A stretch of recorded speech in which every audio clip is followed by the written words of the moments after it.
भारतवर्ष आजादी का अमृत महोत्सव मना रहा है और उन लोगों के बलिदान को याद कर रहा है जिन्होंने एक लंबे वक्त से पराधीनता की बेड़ियों में बंधे स्वराज के सपने को पूरा करने के लिए अपने प्राणों को आहूत कर दिया।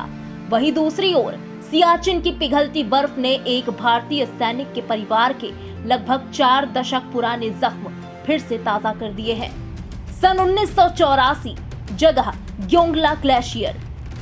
आज से लगभग 38 साल पहले जब पाकिस्तान सियाचिन पर कब्जे की तैयारी में था, लेकिन सही समय पर इसकी जानकारी होने के बाद सेना ने ऑपरेशन मेघदूत लॉन्च किया। लांस नायक चंद्रशेखर उसी टीम का हिस्सा थे जिसे पॉइंट 5965 पर कब्जा करने का काम दिया गया था, जिस पर पाकिस्तानियों की नजर थी। ये ऑपरेशन मेघदूत के तहत सियाचिन ग्लेशियर पर कब्जा करने के लिए पहली कार्रवाई में से एक था। 29 मई सन 1984 को भारतीय सेना की टीम सियाचिन में गश्त कर रही थी, लेकिन तभी अचानक एक बर्फीला तूफान आया और ऑपरेशन मेघदूत के 19 जवान उस बर्फीले तूफान की चपेट में आ गए। ये सियाचिन में हुआ शायद पहला हादसा था, जिनमें से 14 जवानों का शव बरामद कर लिया गया था, लेकिन 5 जवानों का कुछ पता नहीं चल पाया।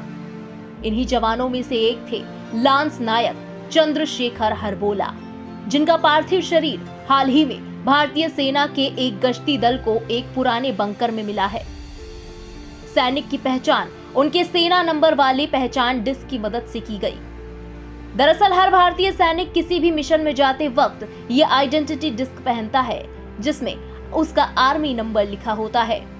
एल्यूमिनियम की बनी इस डिस्क में पड़े नंबर से ही लांस नायक चंद्रशेखर की पहचान हो पाई। उत्तराखंड के हल्द्वानी के रहने वाले हरबोला 1975 में सेना में भर्ती हुए थे और 1984 में जब भारत पाकिस्तान में सियाचिन के लिए टकराव हुआ था, तब ऑपरेशन मेघदूत के तहत क्षेत्र में गश्ती के लिए हरबोला समेत 20 सैनिकों को भेजा गया था। साल 1984 में लांस नायक की पत्नी शांति देवी को सियाचिन में अपने पति के लापता होने की सूचना मिली थी। इसके बाद वो पिछले 38 साल से उनके पार्थिव शरीर के अंतिम दर्शन करने का इंतजार कर रही थी। शादी के 9 साल बाद शांति देवी के पति लांस नायक गायब हो गए थे और उस वक्त उनकी उम्र सिर्फ 28 साल थी, जबकि उनकी बड़ी बेटी 4 साल की और दूसरी बेटी महज 1.5 साल की थी। हालांकि उन्होंने जीवन की तमाम बाधाओं और चुनौतियों का सामना करते हुए बच्चों को एक शहीद की बहादुर पत्नी के रूप में पाला।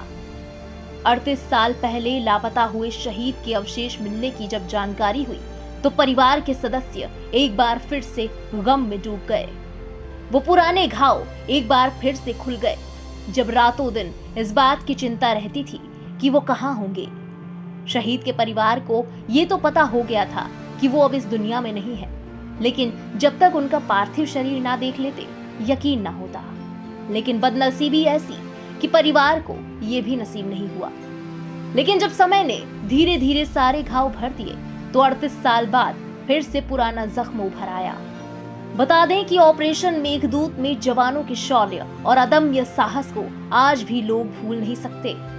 दुनिया के सबसे दुर्गम युद्ध स्थल पर भारतीय जवानों के पराक्रम और शौर्य की वीर गाथा आज भी लोगों के जहन में जिंदा है।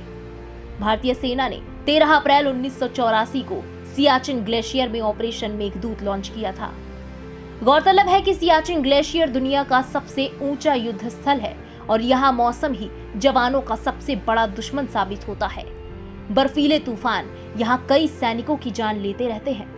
1984 से अब तक सियाचिन ग्लेशियर में मौसम की मार की वजह से भारत के हजारों सैनिक अपनी जान गंवा चुके हैं।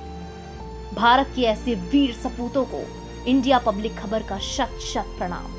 इस खबर में फिलहाल इतना ही। देश और दुनिया की बाकी खबरों के लिए सब्सक्राइब करें इंडिया पब्लिक खबर के YouTube चैनल को और बेल आइकन दबाना बिल्कुल ना भूलें।